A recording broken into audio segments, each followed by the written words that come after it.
Well, once again, I got an idea of some horror movies to watch from some YouTuber who had a list of great ghost story movies, and they span the decades. And I once again completely forgot who they were. But I did jot down the titles, so. But for whatever reason, one of them is sort of recent. I mean, this is like 2016, and there's two movies. One's a prequel to the other one. But anyway, called Ouija, the Ouija board.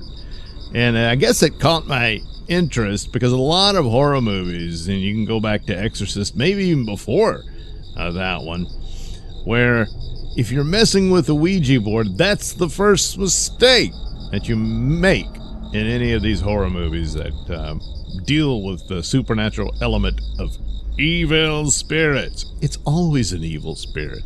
It's almost never your dad or your loved one, your late spouse, or any of that sort of stuff. Every now and then, one of the Conjuring movies, which was that haunting in Britain, and they thought the girl was initially possessed by this spirit of an old man who used to live in the house and all that. Well, of course, no, it was a demon, but the spirit of the old man was there. And he actually was trying to tell him what was happening, and he does, that kind of thing. So every now and then, there's something of that nature, And, all right, all well and good and what have you. But for the most part, don't mess with that damn thing.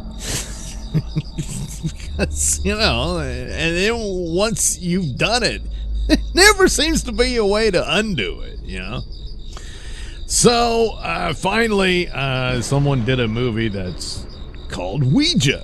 And while I was watching the video, the guy did explain that the movie he saw was the prequel. Didn't realize it, and there was this other one that was the original movie that I guess was a couple of years earlier, maybe like 2014 or something like that. And it was obvious from the get-go, even from his overview, and he said it himself, that the prequel is the better of the two. Usually prequels or sequels, they don't really measure up to the original and that kind of thing. Such was not the case here. So the concept's very simple. So I watched the prequel first. It takes place in the early 60s. And it's got a more interesting cast in that, the typical templates of horror movies is, young people, either high school age or college, and they screw around with something, and the unholy terror is unleashed, and so on and so forth, and all that. Whereas for the prequel, Ouija, Origin of Evil, and it is telling the origin of the narrative that the now second movie, but the movie that takes place in the future, it gives you the origin tale of how this came about. So anyway, this woman is running a business. She's claiming to be psychic. And she holds seances and all that to give spirit readings for people who are wanting to make contact with their dearly departed. And she chalks it up that I'm giving them closure and making them feel better and telling them that, their departed loved one, forgives them for whatever and loves them and waits for them in the hereafter and all that sort of stuff. And that's what she does. She's a single mother. Her husband died, and she's raising these two girls.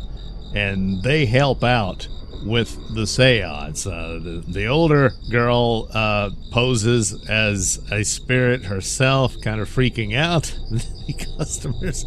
The younger girl, because she's smaller, she operates from behind a curtain or whatever, making objects move and that kind of thing.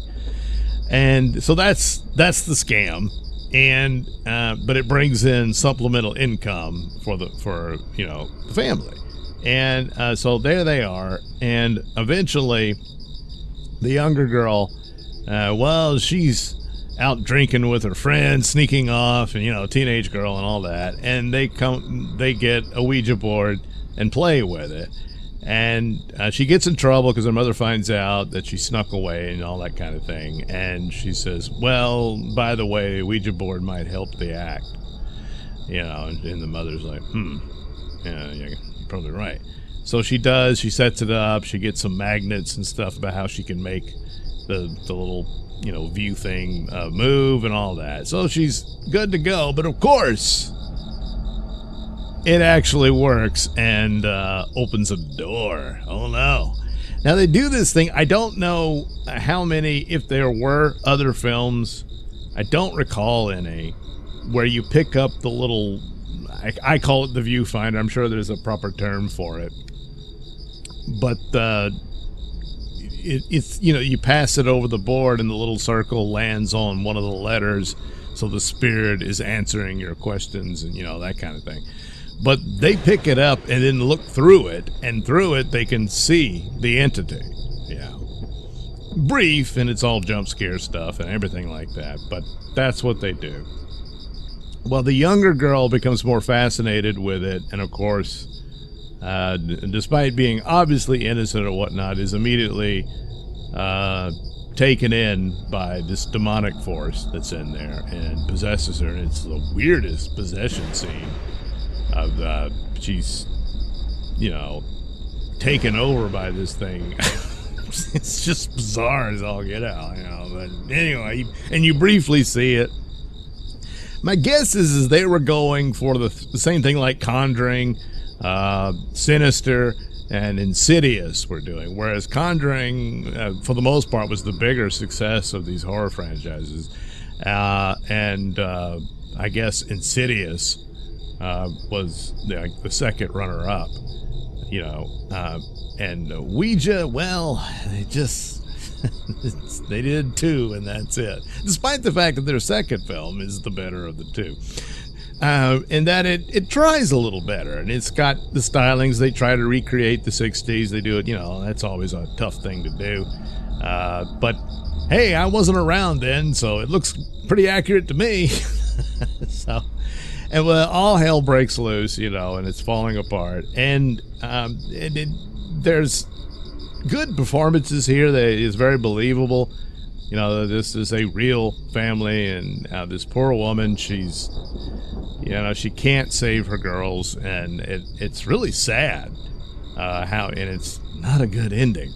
And that it's dark. Overall, I appreciated its attempts and elements. I wasn't as fond of it as the YouTuber who recommended it. But it's like it posed interesting concepts and whatnot. There's almost a romance brewing between the mother and this priest who joined the priesthood after his wife had died. So they're all, it concerns broken people. Because, her husband had died, the father of her children, and the girls miss him and all that sort of stuff. And they're just tormented by this absolute evil, and none of them really deserved it. They were just, these girls stumbled into this little game, and they didn't think much of it, And it's really horrible, but I mean, that's horror. There's other horror movies where there's somebody survives and makes it, and they're the hero and all that, and not this one. And yeah, it makes sense only because eventually I watched the first one. But still, I was left like, damn, this is terrible. So is it all that scary other than the concepts of it? And if you did have a Ouija board in your closet or something, it probably will, freak you out for a bit, I suppose. But every time there's one of these supernatural movies or whatever, and you try to go to bed afterwards, there's like every little creak in the walls and stuff, that kind of thing.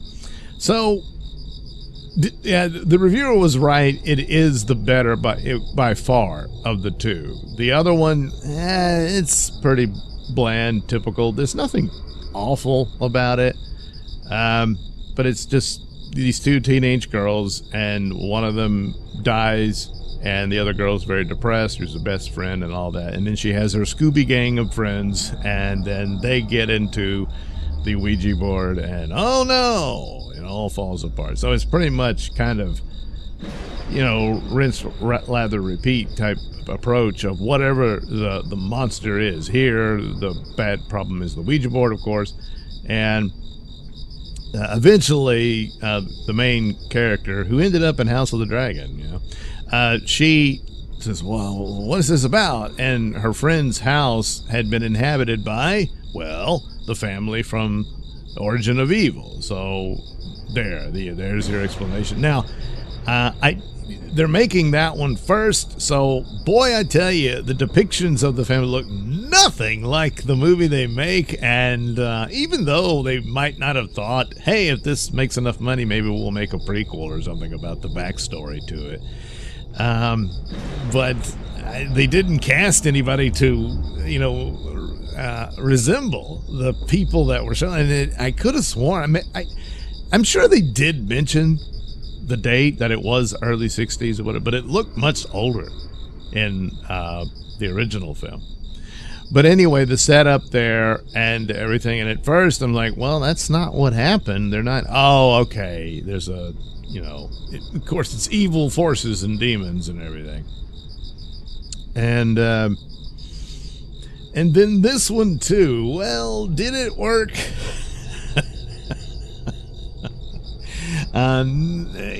Not quite to the conclusion of Origin of Evil, but yeah, and ultimately, but it basically only serves as the setup for the prequel, which is the better of the two. But it was a prequel, so it's stuck where it is and how it has to end itself, because of the movie that presents what happened to the backstory. You can't change it too much. People do that, but that's not the way you do an actual prequel. So, can I recommend either one of them?